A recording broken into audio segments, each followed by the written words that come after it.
Mēs esam Vidzemes augstskolas studenti, kur izveidojuši savu kampaņu Brīvs, prātīgs, labs.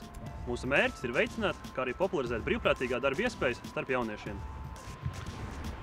Kad jaunieši vēlas izveidot savu karjeru, nerad darba devēja prasība ir pieredze, kur ironiskā kārtā viņi var iegūt tikai strādājot.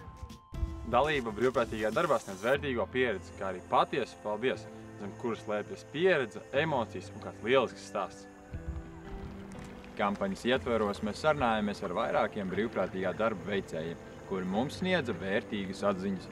Un es vienkārši gribēju pārbaudīt, kā es justos arī ārpus tās komforta zonas, un to es arī ieteiktu jebkuram. Tad ir kā es noguris, bet tu gribi kaut ko izdarīt, un ja tu gribi izdarīt kaut ko labu, kaut ko paliekošu, kaut ko sev saistošu, tad iesaistoties brīvprātīgā darbā, tu to var darīt.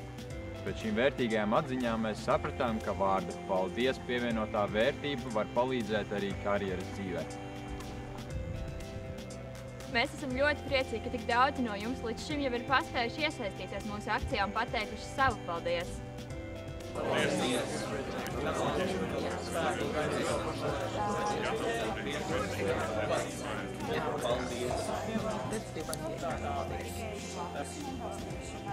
Man nekad nav bijis Opels.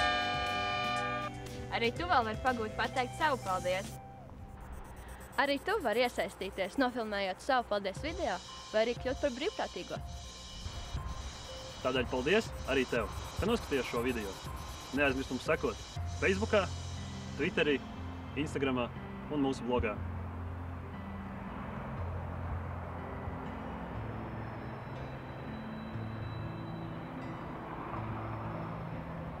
Viņš pa ilgu.